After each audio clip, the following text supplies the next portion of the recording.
Bonjour à tous, avec l'aide de Dieu, nous allons étudier le Rambam, le 11e chapitre des lois de Gerushin, des lois du divorce, Perek Achadasar Halacha Aleph.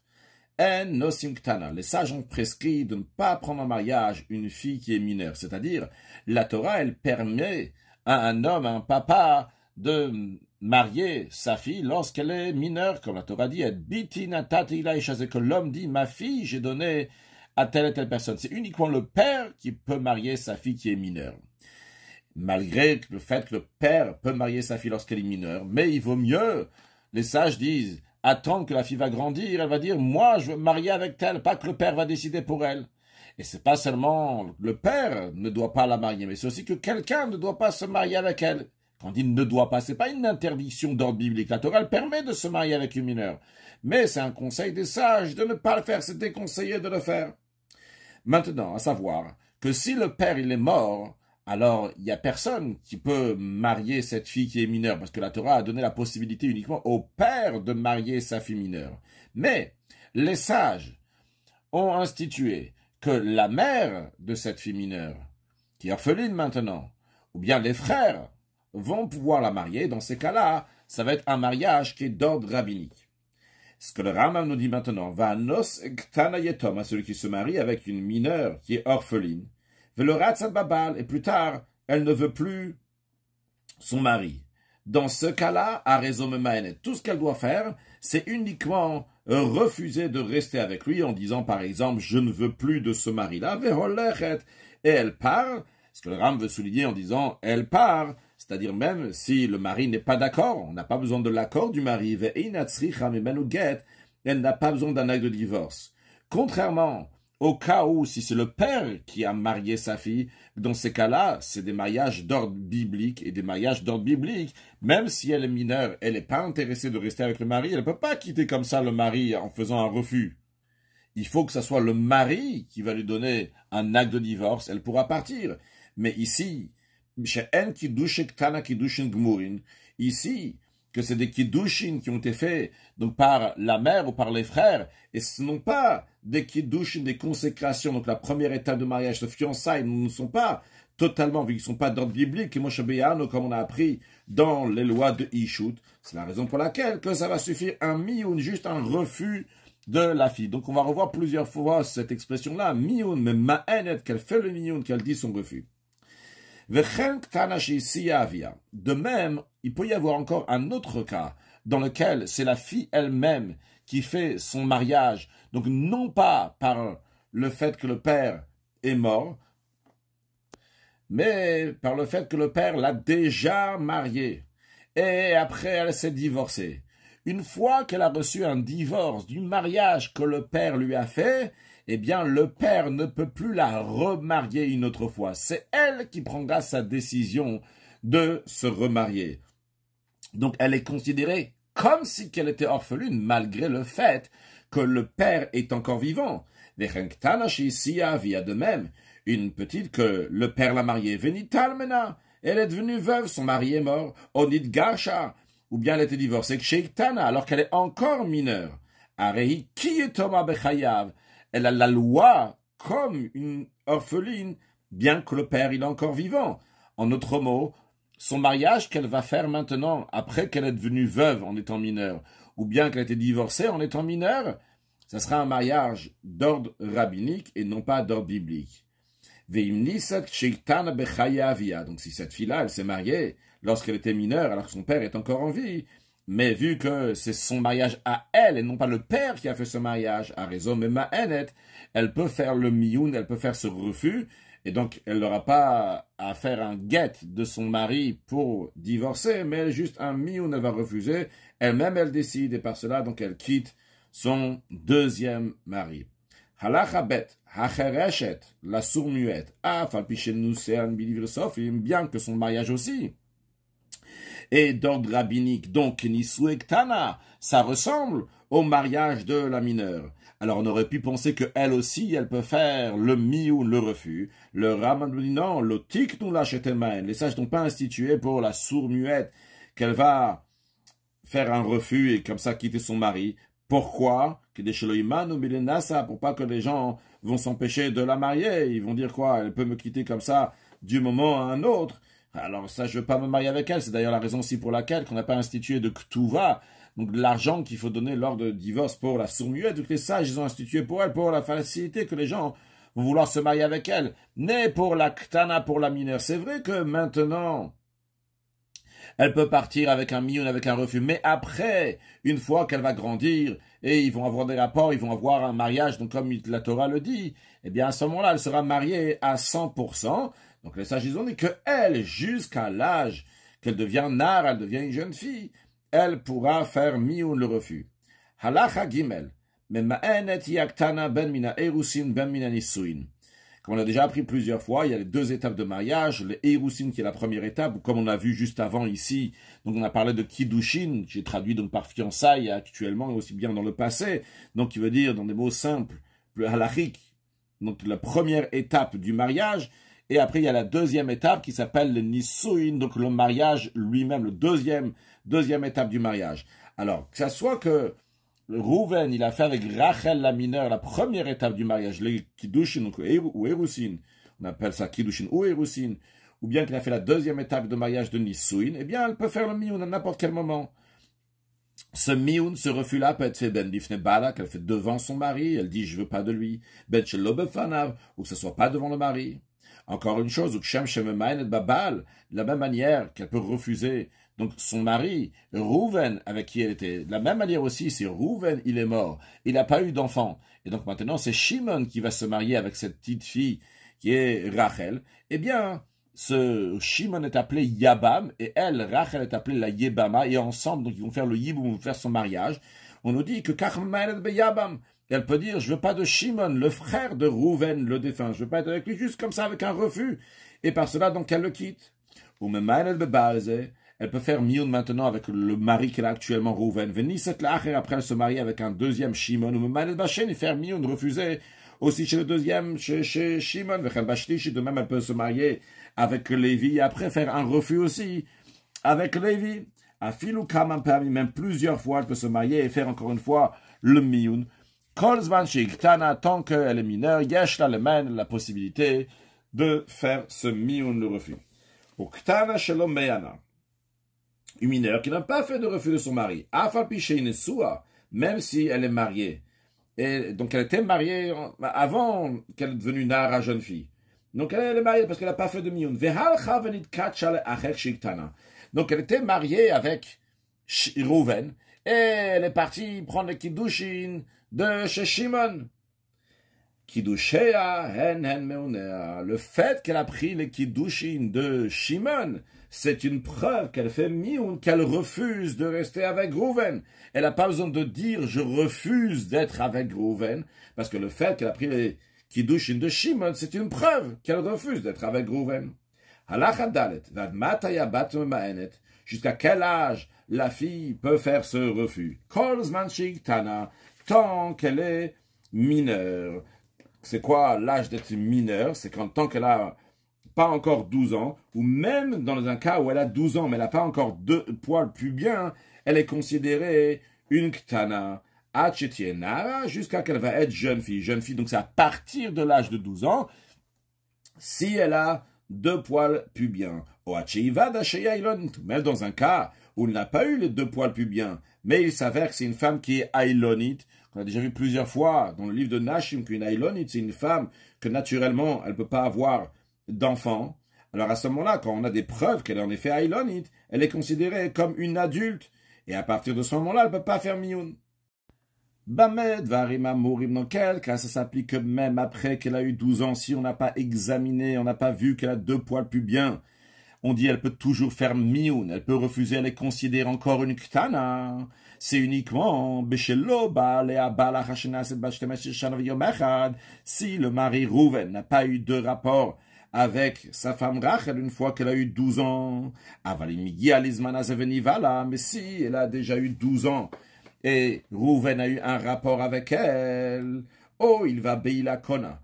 Vu que d'ordre biblique, lorsque un homme a un rapport avec une femme pour faire le kiddushin, ça fait partie des trois manières comment l'homme il fait l'acquisition de la femme, comment elle devient sa femme, comme on avait appris au début de loi de Ishut, que c'est Bekesef, Bishtar ou Bebiya, avec de l'argent, avec un document, en ayant un rapport. Par cela, l'homme fait l'acquisition de la femme d'ordre biblique.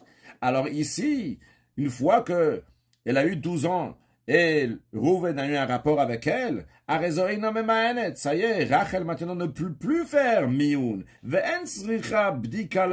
Maintenant, il n'y a plus besoin de faire un examen s'il a oui des poils pubiens ou pas, parce que ça change strictement rien. Nous, on considère, on présume que toujours une fille à l'âge de 12 ans, elle a les poils pubiens. Donc, dans ces cas-là, on considère que elle est déjà grande. Et quand Rouven, il a eu un rapport avec elle, il a fait le kinyan, il a fait l'acquisition de Rachel. Et maintenant, si Rachel va juste faire un mioun, elle va partir se marier avec Shimon, ça veut dire que Shimon s'est marié avec une Eshetish, une femme qui était mariée à Rouven. Donc ça, c'est comme le Ram dit à la fin de Halakha Dalet. Uniquement si Rouven, il a eu un rapport avec Rachel, une fois qu'elle a eu 12 ans. Mais au début de Halakha Dalet, ce qu'on disait, c'est que même si elle a eu 12 ans, mais il n'y a pas eu une vérification qu'elle a les 2 poils pubiens, et que Rouven n'a pas eu de rapport avec Rachel. Dans ce cas-là, on dit qu'on ne va pas regarder cette présomption que sûrement elle a les 2 poils pubiens. Elle peut faire juste un mioun, juste un refus. Et encore une fois, uniquement s'il a eu un rapport. Après 12 ans, à ce moment-là, on dit qu'elle a chazak à la présomption qu'elle a eu des poils pubiens. Halachae. Maintenant, dans un cas, que la fille il a eu 12 ans, le mari il a eu un rapport avec elle, et après, et après ils ont examiné. Velonim simanim. Elle n'a pas les 2 poils pubiens. Malgré cela, vu qu'elle a eu un rapport après l'âge de 12 ans, qui est le moment qui est apte à une fille de 12 ans d'avoir donc les poils pubiens, quand même, on craint, on suppose qu'elle a eu les poils pubiens qui sont venus et qui sont tombés. Et donc, lorsque Rouven il a eu un rapport avec elle, il a eu un rapport avec une grande fille, non pas avec une mineure, il a eu un rapport avec une nara. Et donc il a fait le kinyan, il a fait l'acquisition de Rachel. Rachel lui appartient. C'est la raison pour laquelle, c'est la raison pour laquelle qu'elle ne peut pas quitter Rouven en faisant un mioun, un refus, malgré le fait qu'elle n'a pas de poils pubiens. On l'a examiné, elle n'a pas les poils pubiens. Malgré ça, elle a besoin d'un acte de divorce, parce que peut-être elle a eu les poils pubiens, et que Rouven, lorsqu'il a eu un rapport avec elle, il n'a pas eu un rapport avec une fille qui n'a pas de poils pubiens, qui a 12 ans sans poils pubiens, et donc elle est encore une mineure. Non, il a eu un rapport avec une fille qui a 12 ans, qui a, oui, 2 poils pubiens, et donc il a eu un rapport avec une grande fille, une nara, une jeune fille. Et maintenant, donc, pour quitter Rouven, elle doit avoir un acte de divorce, mis ça fait dans le doute que peut-être elle avait ses poils pubiens. Maintenant, toujours dans le même cas, que Rouven, il a eu un rapport avec Rachel qui avait 12 ans, et qu'on a examiné après le rapport de Rouven, on a examiné Rachel, elle n'a pas les 2 poils pubiens, et on a dit que si elle veut quitter Rouven, elle ne peut pas faire mioun, elle ne peut pas juste refuser, elle doit avoir un acte de divorce de Rouven, mais elle a parti recevoir les kiddushin de quelqu'un d'autre, sans recevoir l'acte de divorce de Rouven, mais tout simplement en faisant mioun, juste en refusant. Elle est partie prendre le kiddushin de quelqu'un. Donc on dit le kiddushin, c'est uniquement la première étape de mariage, pas la deuxième étape. Eh bien, tzricha mimenu get misafek, elle doit recevoir un acte de divorce du deuxième mari dans le doute. C'est pourquoi dans le doute du deuxième mari, elle doit recevoir un acte de divorce. Parce que peut-être, lorsque elle était chez Rouven, et Rouven, il a eu un rapport avec elle, peut-être en effet, elle n'avait pas de poils pubiens. Et donc le mioun, le refus est suffisant. Mais peut-être, elle avait oui des poils pubiens. Et dans ces cas-là, elle appartient vraiment à Rouven et pas à Shimon. Donc Shimon, il doit la divorcer, quoi qu'il arrive. Mais Shimon, il doit comme donner un acte de divorce. On ne considère pas que Rachel est sûr et certain mariée avec Rouven, parce que si c'est sûr et certain qu'elle est mariée avec Rouven et Shimon, il a un rapport avec elle, Shimon n'a pas besoin de donner d'acte de divorce vu qu'il n'y a pas eu de mariage. On considère que peut-être, en effet, le mariage de Shimon est oui un mariage, parce que peut-être, lorsque Rouven a eu un rapport avec Rachel, elle n'avait pas de poils pubiens, elle pouvait faire le mioun pour quitter Rouven. Maintenant, Ve'im Niset. Et c'est après qu'elle a refusé donc son mari Rouven, et elle a quitté donc Rouven sans un acte de divorce, Et après, pas juste elle a fait le kiddushin, comme on vient de dire, la première étape du mariage, mais Niset, elle s'est mariée. Dans ce cas-là, Teitse misé ou misé, elle doit quitter le premier, le deuxième, Rouven et Shimon. Ve'avalad safek mamzer mishneem. Et l'enfant qui va naître, qui naît de Rouven ou qui naît de Shimon, on aura un doute si l'enfant il est mamzer, qu'il est né d'une relation illicite. C'est-à-dire, encore une fois, Rachel a 12 ans. Elle a eu un rapport avec Rouven. On ne sait pas, est-ce qu'elle a déjà 2 poils pubiens ou pas. Imaginons qu'elle a 8 2 poils pubiens. Alors, lorsque Rouven il a un rapport avec elle, elle est Mekoudesh à Rouven, elle appartient à Rouven. Donc si après elle fait mioun, elle refuse, ça y est, elle peut plus faire mioun, elle a déjà 12 ans et 2 poils pubiens. Donc elle appartient à Rouven, son mioun, son refus ne vaut strictement rien. Quand après elle part avec Shimon, elle se marie avec lui. Shimon, il a eu un rapport avec une Ashetish, une femme mariée, la femme de Rouven. Si c'est le cas qu'elle avait les 2 poils pubiens, dans ces cas-là, l'enfant que Shimon va avoir avec Rachel, ça sera un mamzer. Mais non, c'est possible que ce n'est pas le cas. Parce que c'est possible que lorsque Rouven il a eu un rapport avec Rachel, elle n'avait pas 2 poils pubiens. Donc, elle est encore considérée une ktana, une mineure. Elle peut faire mioun. Donc, son mioun vaut oui quelque chose. Elle a refusé, elle a quitté Rouven. Donc, son mariage avec Shimon est un bon mariage. Mais dans ce cas-là, si Rouven maintenant va avoir un rapport avec Rachel, alors que maintenant elle est mariée avec Shimon, parce que le mioun qu'elle avait fait était valable, alors l'enfant qui va naître de Rachel et Rouven sera un mamzer. Mais vu que maintenant on ne sait pas, est-ce que Rachel avait les 2 poils pubiens ou pas, alors on ne sait pas, est-ce que l'enfant il est mamzer s'il vient de Rouven ou s'il vient de Shimon. Peut-être s'il vient de Rouven, l'enfant il est mamzer, peut-être si l'enfant vient de Shimon, il est mamzer. Donc quoi qu'il arrive, qu'il a un enfant de Rouven ou qu'il a un enfant de Shimon, eh bien l'enfant, il sera un doute, est-ce que c'est un mamzer ou pas. Halacha vav. Ktana Shelomeana. Une mineure, elle s'est mariée lorsqu'elle était petite. Elle n'a pas fait mi ou ne l'a pas refusé lorsqu'elle était petite. Veik dit là. Et maintenant, elle a grandi.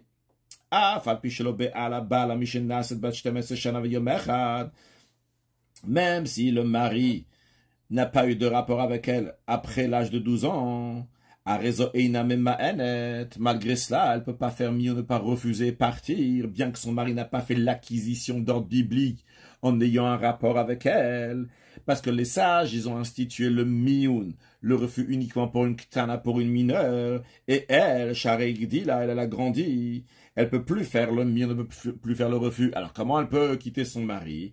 Au tzricha get, elle a besoin d'un acte de divorce. Non pas un acte de divorce d'ordre biblique, vu qu'elle n'est pas mariée bibliquement parlant, uniquement d'ordre rabbinique. Donc elle a besoin aussi d'un acte de divorce, mais d'ivre sofrim, d'ordre rabbinique. Pourquoi elle n'a pas besoin d'un ordre, un acte de divorce d'ordre biblique? Parce qu'il n'a pas eu de rapport avec elle une fois qu'elle est arrivée à l'âge, aux années d'être une fille nara, donc à l'âge de 12 ans, qu'on va dire, ah, il a eu un rapport avec elle après 12 ans, ah, peut-être elle avait aussi les 2 poils pubiens. Il n'a pas eu de rapport avec elle. Il n'a pas eu de rapport aussi avec elle une fois qu'elle avait 12 ans et les 2 poils pubiens, qui étaient Eshet Ish Gmura, pour qu'on va dire, ah, elle a 12 ans, elle a les 2 poils pubiens, et donc c'est une femme mariée à 100% dans le plein sens du terme d'ordre biblique. Ce n'est pas le cas. Il se trouve, donc elle a besoin pour quitter son mari uniquement un acte de divorce d'ordre rabbinique, qui est donc du mariage lorsqu'elle était mineure. C'est la raison pour laquelle si une fois qu'elle a eu 12 ans et son mari n'a pas eu de rapport avec elle, elle a pris les kiddushin de quelqu'un d'autre. Donc imaginons qu'elle était mariée avec Rouven jusqu'à l'âge de 12 ans, elle a passé l'âge de 12 ans. Et après 12 ans, donc Rouven n'a pas encore eu de rapport avec elle. Elle est partie chez Shimon, elle a reçu les kiddushin, Tov Simba kiddush Sheni. Les kiddushin du deuxième de Shimon, eux, prennent effet. Malgré le fait qu'en général, si quelqu'un va prendre une femme qui est mariée, il va lui donner des kiddushin, les kiddushin n'ont aucune valeur. Ici, les kiddushin que Rachel a de Rouven sont des kiddushin d'ordre rabbinique. Et les kiddushin que Shimon il a donné après qu'elle a 12 ans sont des kiddushin d'ordre biblique. C'est la raison pour laquelle que ici, les kiddushin de Shimon vont prendre effet. Et si le premier, donc Rouven, va donner un acte de divorce à Rachel, Shimon pourra se marier avec elle. Avalim Geresh Hasheni, mais si Shimon il a divorcé, lo yikayem rishon, il ne faut pas que Rouven va garder Rachel qu'il avait jusqu'à 12 ans, et même après 12 ans, il avait encore Rachel, n'a pas eu de rapport avec elle. Pourquoi? Malgré le fait qu'il pourrait, Yom ça a de peur que les gens qui vont voir ça, ils vont dire, tiens, Rouven il a divorcé Rachel, et après qu'il a divorcé, il a repris à nouveau, malgré le fait qu'elle s'est fiancée avec Shimon. Si Shimon il a eu un rapport avec Rachel avant que Rouven il a donné l'acte de divorce qu'il devait donner,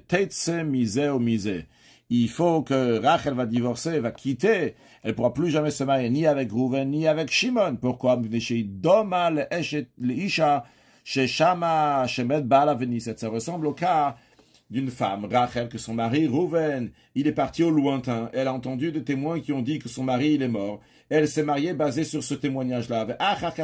Et après, son mari revient, que la règle, elle est que Rachel doit quitter les deux. Elle ne peut pas rester avec Rouven, elle ne peut pas rester avec Shimon. Avec Shimon, elle ne peut pas rester, évidemment, parce que elle est mariée avec Rouven. Mais elle ne peut pas repartir non plus avec Rouven. Car elle est considérée comme une femme qui a prostitué et a fait l'adultère alors qu'elle était mariée. Malgré le fait qu'elle s'est basée sur ce que les témoins ils ont dit, mais elle aurait dû faire plus de recherches. En tous les cas, revenons à cette femme-là, à cette Rachel qui était mineure, et quand elle a grandi, elle a devenu 12 ans. Après ça, elle a pris les kiddushin de Shimon, avant que Rouven il a eu un rapport avec elle. Si elle a eu un enfant avec Shimon, le deuxième, mamzer. L'enfant de la seconde union, donc avec Shimon, n'est pas un mamzer, vu que les premiers kiddushin étaient uniquement d'ordre rabbinique. Par contre, si le premier, Rouven, il a eu un rapport avec Rachel, après qu'elle s'est déjà mariée avec Shimon, et Shimon n'a pas divorcé Rachel, et Rouven a eu un rapport avec elle, eh bien, Vlad mamzer, l'enfant, il est mamzer, parce qu'encore une fois, les kiddushin avec Shimon, ça c'est des kiddushin qui sont d'ordre biblique. Halacha Zayin. Quelle est la petite fille, donc l'orpheline mineure, qui a la possibilité de faire miyun? Quel âge elle doit avoir? De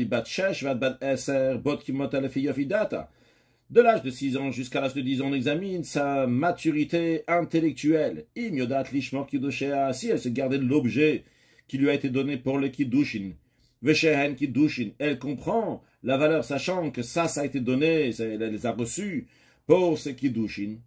Pas qu'elle va les garder de la même manière qu'elle garderait une noix, une date, des kayotzebem ou quelque chose de semblable. Dans ce cas-là, cette fille-là, c'est considéré qu'on lui donne des kiddushin, c'est des kiddushin, donc pour qu'elle va quitter son mari, elle doit faire mieux, elle doit refuser. Mais si elle ne sait pas garder l'objet de ces kiddushin et comprendre leur valeur, elle n'a pas besoin de faire mieux du tout. Elle repart à la maison de sa mère comme si qu'elle n'a jamais reçu des kiddushin, parce que de base, les kiddushin ne se sont pas commencé avec une telle petite fille qui ne comprend pas les choses. Maintenant, si elle a moins de 6 ans, même si elle sait garder ce qu'elle a reçu les kiddushin, on n'a pas besoin de de refus, comme si elle n'a pas fait les kiddushin. Maintenant, s'il a plus que 10 ans, même si elle est très bête. Quand on dit bête, c'est pas ici dans le sens de folle, de aliéné. Tipesh, c'est pas comme on dit en général un choté, chota. Donc, elle est très bête. Elle a besoin quand même de faire le refus. Et toutes ces petites filles, ces mineurs orphelines qui étaient mariées à quelqu'un, donc pas avec son accord, ça s'est fait par son frère, par sa mère ou une autre personne qui est proche de la famille, mais sans son consentement, eh bien, elle n'a pas besoin de faire le miyun pour annuler ce mariage, parce que ce mariage-là, il commence même pas. Halacha chet, keitzad mema'enet. comment elle procède au miyun? Omeret bifneshtaim, elle dit devant deux témoins, en retsoni bifoni bali. Je ne veux pas d'un tel qui est mon mari. Ou en retsoni ba kiddushin shekutchunim, ou bien je ne veux pas de kiddushin établi pour moi par ma mère, ou achai, par mes frères, avec ayet sebit varim ou des choses qui sont semblables à ça, qu'elle ne veut pas de ces kiddushin de son mari. Même s'il y avait des invités qui étaient assis pour prendre un repas dans la maison de son mari, elle est en train de les servir, donc comme si qu'elle veut rester avec son mari.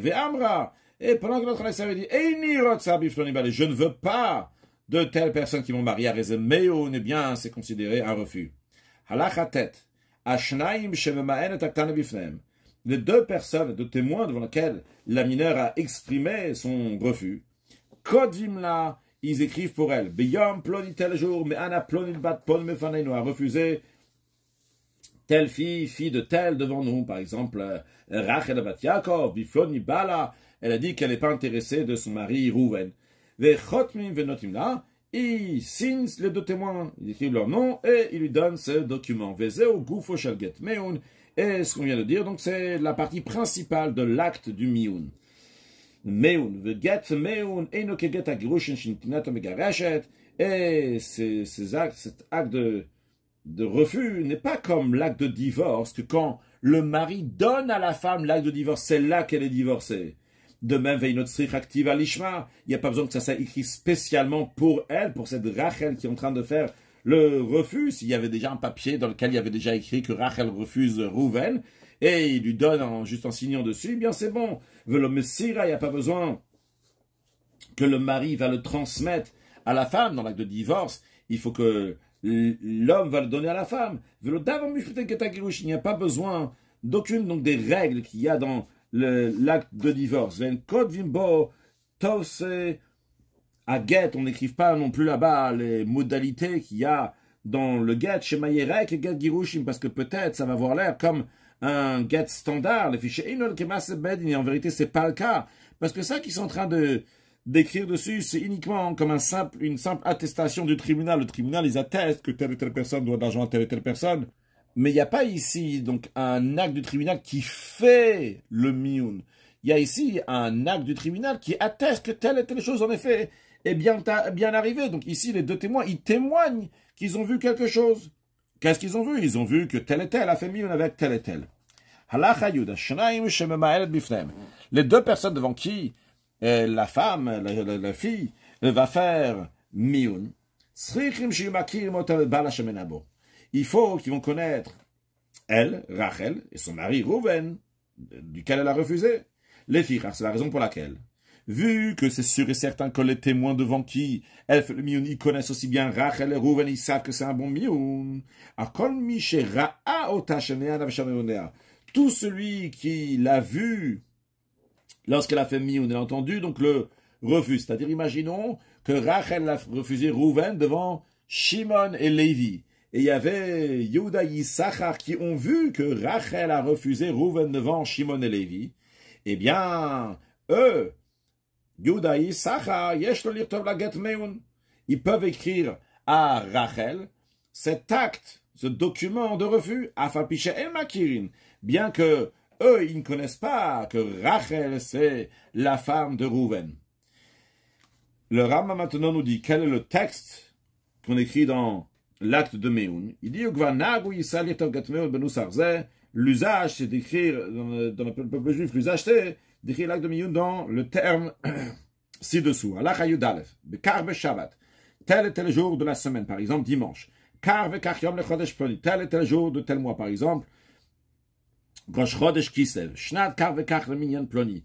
Telle et telle année, donc, de compte, par exemple, 5784 depuis la création du monde. Mais Anna Ploni bat Ploni befaneinu, tel fils de tel, par exemple, Rachel, fille de Yaakov, a fait le refus devant nous. Ve Amra, elle a dit, chez Imi o Achayituni, elle a dit, ma mère, mes frères m'ont trompé, Visiuni o Kichuni m'ont marié, ou bien qu'ils ont fait la première étape du mariage, donc le fiançailles, va Niktana, alors que moi j'étais encore mineur, les Ploni bat Ploni m'ont marié, donc à Rouven, fils de Shimon, ve Hashtag Giliti Dati Kadamechon, et maintenant, je partage mes pensées avec vous de l'Otzveina Be, que je ne veux pas de lui, je ne veux pas rester avec lui, ou Bat Kinan, Plonida, et donc les témoins qui vont signer en bas, ils disent, nous avons examiné et telle femme, donc c'est Rachel vid Barer Lana, et en effet, il est établi d'Adain Ktanaï, qu'elle est encore une mineure, c'est ce qu'on a constaté, au Ktavna Vechatamna, et on a écrit, on a signé via Hevna l'Isrout, et on lui a donné, afin de servir, donc de valoir, Veliraya Boura,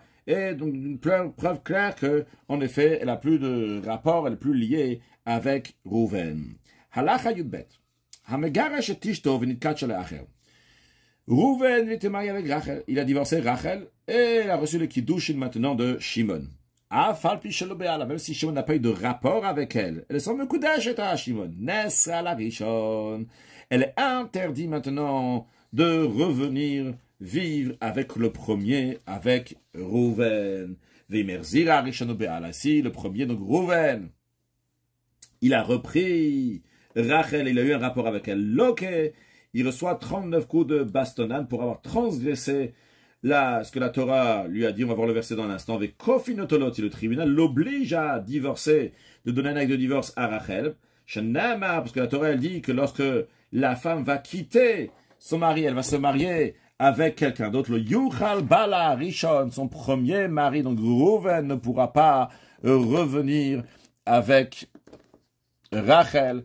Acharé Sharutama, le verset, dans la suite, il dit après qu'elle a été souillée. On verra, je souligne cette partie du verset parce qu'on va voir donc une halakha qui en découle de la suite du verset. Mais d'abord, halakha Yud Gimel, Zanati Macher, si elle a prostitué avec quelqu'un d'autre, c'est-à-dire que Rouven a divorcé Rachel. Rachel n'est pas partie se marier avec Shimon, elle a prostitué avec Shimon. Chez Grusha, une fois qu'elle était divorcée, Muteret Lazor le Bala, elle a oui le droit de se remarier avec Rouven, parce que la Torah elle va sortir de sa maison, elle va partir, elle va être un autre homme. Donc le fait elle devient, qu'elle appartient à quelqu'un d'autre, ça c'est comment elle devient quelqu'un d'autre, ce qu'on a fait des kiddushin, consécration, il interdit maintenant à Rachel de revenir chez Rouven, mais si elle a prostitué, ça l'interdit pas à revenir chez Rouven. Non, Halacha Yudal, le Ram nous rajoute encore une chose qui est Bichlal Lavze, qui fait partie dans cet interdit. Ça inclut aussi chez Kol Isha Shezana Tachat Bala.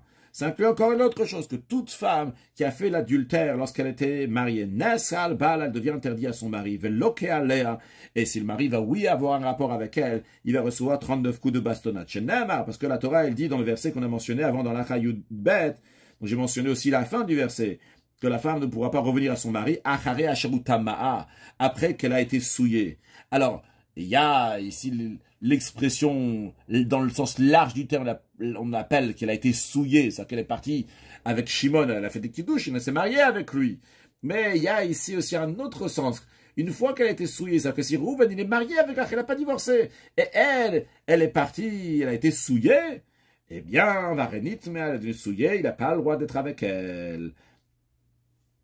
Elle a imken aita eshet Israël shenensa, à l'exception d'un cas, si c'est pas la femme de son propre gré qui est partie faire l'adultère, mais elle a été violée, dans ces cas-là, Rouven a le droit de rester avec elle uniquement si Rouven est dans la catégorie d'Israël, c'est-à-dire qu'il n'est pas un Kohen, parce qu'un Kohen, même si sa femme a été violée, il n'a pas le droit de rester avec elle. Le fikar, c'est la raison pour laquelle Kol isha shenesa al bala lidekinu yustira. Toute femme qui a été interdite à son mari par le fait que le mari donc a fait l'avertissement, c'est-à-dire que Rouven dit à sa femme Rachel, je ne veux pas que tu vas t'isoler avec Shimon.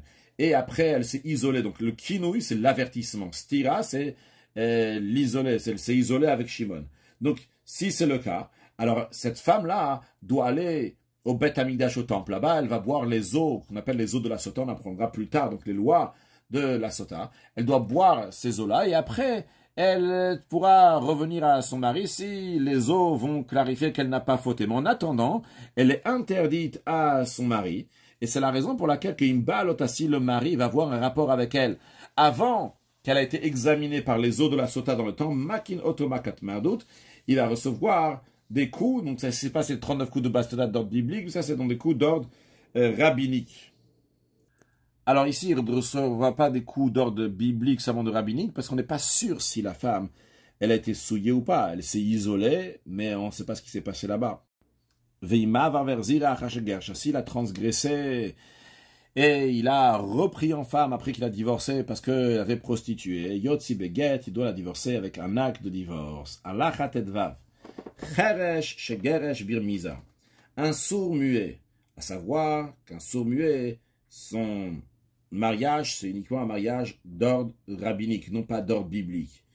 Et il a fait un acte de divorce à sa femme, non pas comme on fait normalement, mais en faisant des allusions. Il a fait allusion, il a fait comprendre qu'il veut qu'on écrit un acte de divorce qu'on va donner à sa femme, comme Moshe Beyano. Et après, sa femme, elle est partie, elle a reçu les kiddushin d'un autre sourd muet. Donc, encore une fois, avec quelqu'un d'autre, ces kiddushin sont d'ordre rabbinique. Inutile de dire, c'est le deuxième mari, c'était un piquéa, donc quelqu'un qui a toutes ses facultés mentales, que dans les deux cas, elle n'a pas le droit de repartir chez son premier mari qui était sourd-muet, que son mariage était uniquement d'ordre rabbinique.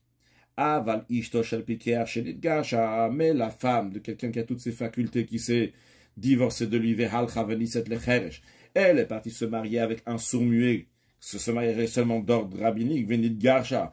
Elle a été divorcée de ce sourd-muet. Elle a le droit de repartir à son premier mari qui a toutes ses facultés.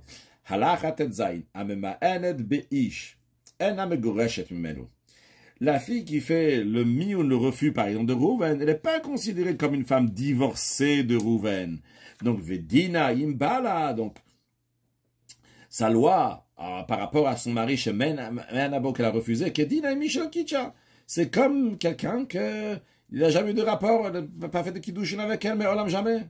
Donc, c'est la raison pour laquelle que elle, Rachel, qui a fait Mioun de Rouven, elle a le droit de se marier avec les proches de famille de Rouven, par exemple son frère, son fils, son père, bien que si elle était une divorcée, dans ce cas-là, ça aurait été interdit, parce que quand quelqu'un divorce d'une femme, il n'a pas le droit de se marier avec les proches de famille. De la même manière pour la femme, pas le droit de marier les proches de famille, la personne qui a divorcé. Si Rachel avait divorcé de Rouven, elle n'aurait pas pu se marier avec le frère de Rouven, le père et le fils.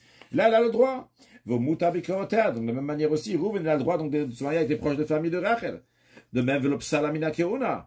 Le fait que Rachel a fait mioun avec Rouven, eh bien, Rachel n'est pas devenue disqualifiée de la prêtrise.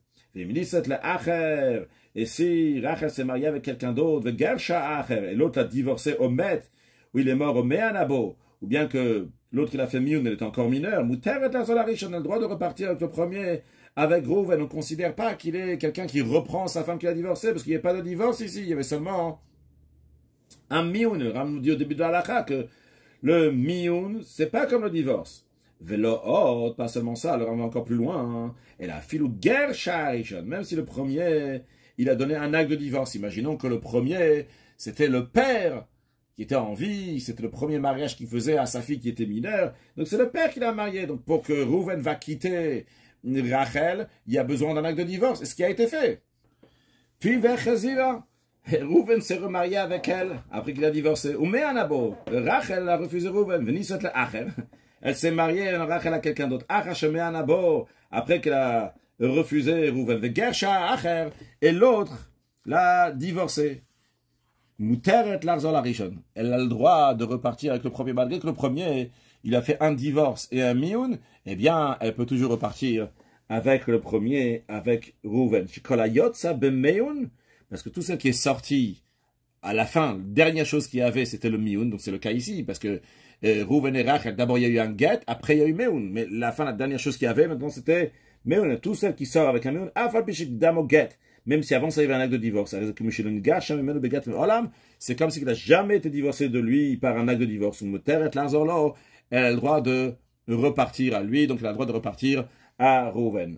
Attention, celui qui a fait que l'acte de divorce avec la petite Nisset le Acher, elle s'est mariée après avec quelqu'un d'autre, mais avec l'autre elle a fait le mioun, mais du premier elle est sortie avec un get, non pas avec mioun. On n'a pas le droit de repartir avec le premier. Pourquoi? Parce que comment elle est sortie du premier par un acte de divorce? Bien qu'elle est sortie du dernier par un refus. Inutile de dire, à Acharonomet, si le dernier il a divorcé ou bien il est mort, il n'y a pas eu de mioun. C'est sûr qu'elle n'a pas le droit de repartir au premier, évidemment, à plus forte raison de ce qu'on a dit avant. Si déjà avant, quand on parlait que le dernier, il lui a donné un mioun, mais le fait que le premier, il lui avait donné un get, elle ne peut pas repartir avec le premier. Donc évidemment, si le deuxième, en plus, il a donné un get ou bien qu'il est mort, qu'elle ne peut pas repartir avec le premier. Vechen, de même. Asur alavia rishon velivno ou l'achil kisha gushot. Cette fille-là, Rachel, elle est interdite au père du premier, donc au père de Rouven, au fils de Rouven, au frère de Rouven, comme toutes les femmes qui sont divorcées, qui sont interdites sous tous les proches du mari qui l'a divorcée. Afal Pishigat, c'est une achambemé, bien qu'elle a quitté le dernier uniquement par mi ou pas par le get. Halacha yudzayin. Amema'enet ba yabam. Donc celle qui fait mioun avec le yabam, donc comme nous avons dit tout à l'heure, que si Rouven, il était marié avec Rachel, Rouven, il est mort et il n'a pas d'enfant, la Torah dit que Shimon, le frère de Rouven, va se marier avec Rachel, et donc Shimon s'appelle le yabam. Maintenant, si Rachel, elle est mineure, elle fait mioun à Shimon, eh bien, malgré le fait que ce mioun-là, qu'elle fait avec Shimon, c'est comme s'il avait fait un mioun avec Rouven. Malgré cela, Asura Le'aviv. Elle est quand même interdite au père de Rouven et Shimon. Pourquoi? Parce qu'elle ressemble comme la belle-fille au moment où son fils il est mort. C'est-à-dire qu'au moment où Rouven il est mort, on a l'impression qu'elle était vraiment mariée avec Rouven. La preuve, c'est que Shimon, le frère, il doit faire le yiboum avec Rachel. Donc c'est pour ça que les sages ils l'ont interdit sur son père. Le père de Rouven et Shimon ne veut pas se marier avec elle. Avalisha Kova, mais pour les autres proches du mari, le défunt, Mouteret elle est permise. Les filles, c'est la raison pour laquelle il met que si elle a fait le mioun avec un des Yabam, elle a dit par exemple Shimon, je ne suis pas intéressé de lui, Mouteret elle peut se marier avec Lévi, le frère de Shimon. Halacha Yutret, Kol Isha Shenit Gasha Shenit Talmena. Toute femme qui s'est divorcée ou qui est devenue veuve, elle n'a pas le droit de faire ni sous la première étage de se marier, la deuxième étape du mariage, ni titares, ni de kiddushin, la première étape du mariage, jusqu'à qu'elle va attendre 90 jours à compter de la date du divorce ou de la mort de son mari. Sans compter le jour même où elle s'est divorcée, au Shemet Baalabo. Imaginons que son mari est mort aujourd'hui, bien qu'elle a reçu le divorce aujourd'hui. Après cela, elle compte 90 jours. Et on ne compte pas donc le jour qu'elle devient, qu'elle fait les héroussines de fiançailles. C'est-à-dire qu'elle doit, il y a le jour même où elle est divorcée, le jour même où le mari meurt, après 90 jours, et après le 91e jour, ou 92e, qu'on veut l'appeler, elle va recevoir donc les héroussines qui est chez Ivada, Imeumber la raison, c'est pour savoir si elle est enceinte. Si elle est enceinte, on va savoir au bout de 90 jours qu'elle est enceinte donc du premier mari, ou bien qu'elle n'est pas enceinte. Pourquoi on veut savoir si elle est enceinte ou pas enceinte? Les Hafrin, Ben Zaro Shel Rishon, Ben Zaro Shel Achron, de manière à faire de la distinction entre la descendance du premier mari et la descendance du deuxième mari. Halacha Yutet, ou Miyom Ktivataget Monim Lam Goreshet. Et à partir du jour où on a écrit l'acte de divorce, on compte pour la femme qui a été divorcée, va filoyal tnai, même s'il y avait une condition dans l'acte de divorce, qu'on a pris dans le passé, que la condition fait que l'acte de divorce va se finir uniquement à un certain moment, c'est au moment où la condition va se faire, c'est là que l'acte de divorce va se concrétiser. Ou bien que l'acte de divorce il est arrivé seulement quelques années après à la femme, seulement à ce moment-là, donc l'acte de divorce va prendre effet. Malgré ça, miyom activa molin. On compte à partir du jour de l'écriture du get, parce que, comme on a déjà appris dans le passé, que si le mari a écrit un acte de divorce, donc il ne va pas s'isoler avec sa femme depuis ce moment-là, donc c'est pas possible qu'il va avoir un enfant avec elle à partir du moment où il a écrit l'acte de divorce. Halachachaf. Les sages ont décrété que même une femme qui ne peut pas avoir d'enfant, même si elle était divorcée, où elle est devenue veuve, de quoi uniquement de la première étape du mariage, donc à un moment où ils ne pouvaient pas cohabiter ensemble, donc ils ne pouvaient pas avoir d'enfants. Malgré ça, les sages ont décrété que elle doit attendre 90 jours. Même une mineure qui ne peut pas avoir d'enfant, au skeina, une femme qui est âgée, qui ne peut plus avoir d'enfant, ou Akara, une femme qui n'a plus sa matrice, elle ne peut plus avoir d'enfant, ou Ailonit, une femme que de base ne peut jamais avoir d'enfant, même si son mari il est en outre-mer, au Chole, ou bien qu'il est malade, au Chavou, je veux être assourd, mais qu'il est emprisonné. Et dans tous ces cas-là, il ne pouvait pas avoir de rapport avant sa mort. Même une fille donc, qui est encore vierge, qui a été fiancée et qui n'a pas eu de rapport, malgré ça, il doit attendre 90 jours pour ne pas faire de différence. Parce que si on va permettre ce mariage-là avant 90 jours, on va permettre, même lorsqu'il faut vraiment attendre 90 jours. Une servante cananéenne, donc une servante non juive, qui a été affranchie, donc maintenant elle est devenue juive. Ou bien une femme non juive qui s'est convertie, maintenant elle est devenue juive. Ils doivent attendre 90 jours depuis qu'ils sont devenus juifs, et uniquement après, ils peuvent recevoir des kiddushim, se fiancer, pour savoir si l'enfant qu'ils vont avoir vient du mari actuel avec qui ils vont se marier, ou bien d'une autre semence, en tout cas, qu'ils avaient avant d'être convertis. Même si c'est un goy et une goya, homme-femme, qui étaient mariés ensemble, et les deux se sont convertis, ils étaient déjà mariés avant. Donc c'est sûr maintenant que c'est ce mari-là, cette femme-là, c'est ce mari. Malgré ça, malgré ça, donc on les sépare 90 jours. Pour distinguer la semence, la progéniture qui a été conçue dans la sainteté, et le et celle qui n'a pas été conçue dans la sainteté. De même, une femme de belle apparence, c'est-à-dire lorsque les guerriers vont à la guerre, ils voient une femme de belle apparence, ils ont droit d'avoir un seul rapport avec elle, et après la guerre, ils vont l'amener chez eux à la maison. Elle va rester là-bas pendant 30 jours, elle va décider si elle veut se convertir ou pas. Alors, bien que la Torah lui a donné 30 jours pour son bien-être à elle, pour prendre ses décisions, alors on aurait pu penser qu'après 30 jours, ils peuvent déjà avoir encore un rapport avec elle. Eh bien, on dit non.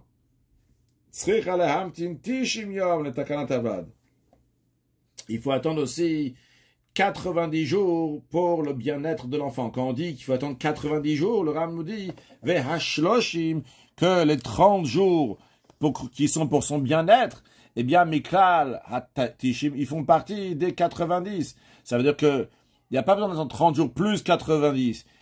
30 jours sont inclus dans les 90. Donc cette fille qui refuse n'a pas besoin d'attendre 90 jours pour se marier avec quelqu'un d'autre.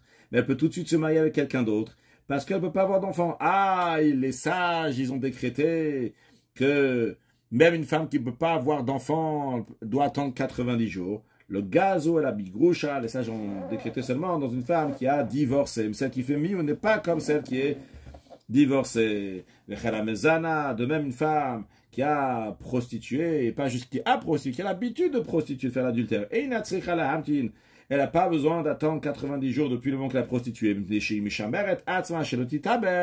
Parce qu'elle se garde, elle fait attention de ne pas tomber enceinte. De même, une femme qui a été violée, ou mefuta, ou bien une femme qui a été séduite, et ils n'ont pas besoin d'attendre 90 jours, parce qu'eux aussi, ils font attention de ne pas tomber enceinte. Une femme qui s'est mariée par erreur, c'est-à-dire elle s'est mariée intentionnellement, mais elle pensait qu'elle avait le droit de se marier avec telle personne. Après, elle a su qu'elle était interdite de se marier avec ce mari. Donc, et le tribunal donc, a exigé qu'elle va quitter ce mari. Si cette femme-là était mineure, qu'elle ne peut pas avoir d'enfant, elle n'a pas besoin d'attendre 90 jours. Parce que ça, quelque chose qui n'est pas fréquent. Quelque chose qui n'est pas fréquent. Le gazubo, le sage n'ont pas décrété. Parce que c'est vrai que si c'est une divorcée, mais c'est une mineure qui a divorcé. Une mineure ne peut pas avoir d'enfant. Et donc c'est, vu que c'est quelque chose qui n'est pas fréquent que quelqu'un va se marier donc par erreur, et c'est le cas donc précis qu'on a dit, donc les sages n'ont pas décrété.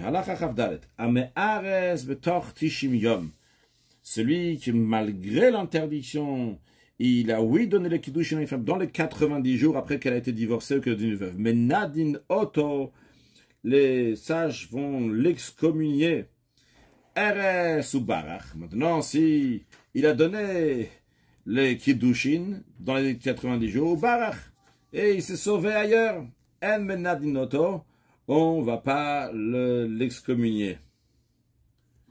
D'après certains, la raison elle est parce que le fait qu'il est parti en galoute, il est parti en exil, eh bien, ça lui fait une capara, ça lui pardonne sa faute. Et Kanas Betor Tishim Yom, s'il s'est marié, pas juste il a fiancé, il s'est marié dans les 90 jours, ma Frishinotam, on les sépare, Al Acharzman, jusqu'à que le temps de 90 jours va passer, Yamod Mishto, et il pourra rester avec sa femme. Allah Chachafe Vechen Gazu, Chacham, de mes messages ont décrété chez le Yisa Adam Uberet Ravero, qu'un homme ne va pas épouser une femme qui est enceinte d'un autre homme, ou Meneket Ravero, bien une femme qui allait un enfant qui est né d'un autre homme, ou bien que ici on sait très bien la progéniture à qui elle est, c'est du premier homme ou du deuxième, bien sûr que c'est du premier homme, c'est pas du deuxième. Le deuxième il s'est marié avec une femme qui avait déjà un enfant, qui était déjà enceinte, malgré ça c'est interdit. Pourquoi? Chacun sa raison. Là, mais au Beret, celle qui est enceinte, chez Mayazi, Kavala, Bishatash, parce que peut-être l'homme va nuire au fœtus lorsqu'il va avoir des relations conjugales, il va écraser, et il ne va pas prêter attention donc au fœtus qui est dans le ventre de la femme. Chez Nomak Ben Chavero, parce qu'il ne prend pas garde, vu que c'est l'enfant de l'autre. Ça, c'est la raison pour laquelle il ne faut pas se marier avec une femme qui est Mouberet, qui est enceinte d'un autre. Ou Menika, et une femme qui allait. Pourquoi pas se marier avec elle? Chez Maïta Kerechalav, parce que peut-être le lait maternel va devenir trouble, va devenir de mauvaise qualité. Et Verrou, lui, le deuxième mari, et ne manque plus de les rapports, il ne va pas être attentif à améliorer, à guérir Chalav, le lait, en donnant donc ce qui est nécessaire, des aliments qui sont bénéfiques, le Chalav, pour le lait chez Taker, lorsqu'il devient de mauvaise qualité, et qu'il faut donner des œufs ou du lait ou des choses comme ça, en tous les cas, pour le guérir, il ne va pas faire attention à ça. Halacha Chavav, Kama Uzmanainika, c'est combien de temps ça dure la période durant laquelle l'enfant a besoin d'être allaité? Arba Vesrim Chodesh, c'est 24 mois. Chutz Miyam Shenolad, sans compter le jour de la naissance de l'enfant. Ou Biyam Shetitaresbo, depuis le jour. Et aussi, donc, le jour que fait le Kiddushin, ceci s'accompagne dans les 24 mois. Halacha Chavzain. Que Shem Shasur Lisa, car Asur le Ares Adachazman. C'est de la même manière qu'il est interdit de prendre pour femme la première étape de mariage, et il faut la deuxième étape de mariage. De la même manière aussi, la première étape de mariage, elle est interdite jusqu'à ce que c'est passé, donc, ce qu'on a dit, donc, le temps de 24 mois, donc après la naissance. La fille, même si la femme a confié son enfant à une nourrice, au Shigmalato, bien qu'elle a sevré, que maintenant il prend plus de lait, dans les 24 mois, l'otinas, elle n'a pas le droit de se marier. Med Bena, si l'enfant est mort, Mouter elle a le droit de se marier. On ne craint pas que peut-être elle va tuer l'enfant pour pouvoir se remarier plus vite. Avar, s'il a transgressé l'interdiction, il s'est marié avec une femme qui est enceinte, Menika, ou bien une femme qui a le Torzman dans la période donc, de 24 mois. Yotzi Beget, il doit divorcer avec un acte de divorce. Filoya Cohen, même si c'est un Cohen que s'il va divorcer, il ne pourra plus jamais remarier avec elle, quand même il doit la divorcer. Vimaya Israël, et si c'était un juif Yarzira, Achar Esriva Abachod Menika, il pourra se remarier avec elle après les 24 mois qu'il a allaité. Nesao Bara, ainsi, il s'est marié avec elle, et après, il s'est enfui, il a disparu. Il est parti quelque part d'autre, le Achazman, et après, il revient plus tard, après les 24 mois. Le Yashav et Mishto vient s'installer à nouveau avec cette femme-là. El Bekar Klum, il n'y a rien de grave, tout va bien, il n'y a pas besoin de la divorcer. Eres, Mouberet Omenika, s'il a fiancé, il a fait la première étape, donc, du mariage de la Mouberet, de celle qui est enceinte, ou bien de celle qui est en train d'allaiter. En Kofina de l'Autority, on ne l'oblige pas, on l'exige pas à se divorcer. Le Yichnos, par contre, il n'a pas le droit de se marier. Achazman Inika, ou Achiyamutavlad, uniquement une fois que passe 24 mois d'allaitement, ou bien si l'enfant va mourir, Chaz Shalom. Conclure avec la mot de Chassidut, entre autres, dans une des raisons qu'on a dit, si on a parlé de Galut Mechaperet, que l'exil n'est une capara pour la personne. Alors c'est une capara pour la personne, pas seulement pour le corps, mais aussi pour l'âme. Cette notion, on la retrouve dans les Harem Mikla, dans les villes de refuge, dans lesquelles on dit que quelqu'un qui a tué par inadvertance, il va aller en exil dans les villes de refuge, et par cela, il va être sauvé. On ne pourra pas le tuer, mais qu'est-ce qui se passe avec son âme? Eh bien, même l'âme aussi, elle est sauvée, parce que quand quelqu'un il va dans les villes de refuge, spirituellement parlant, ça veut dire qu'il va dans un endroit dans lequel il se réfugie envers Akadosh Baruch Hu. Il se plonge dans des sujets de Torah, il se plonge dans des sujets de sainteté, et comme il est dit, que là-bas il va mourir dans le sens que jusqu'à la fin de sa vie, il va rester dans cet esprit-là de Torah Mitzvot, et par cela, donc ça lui amène une kapara, un pardon, ça lui amène une geoula shleima, une geoula pour nous tous avec la venue de Mashiach now.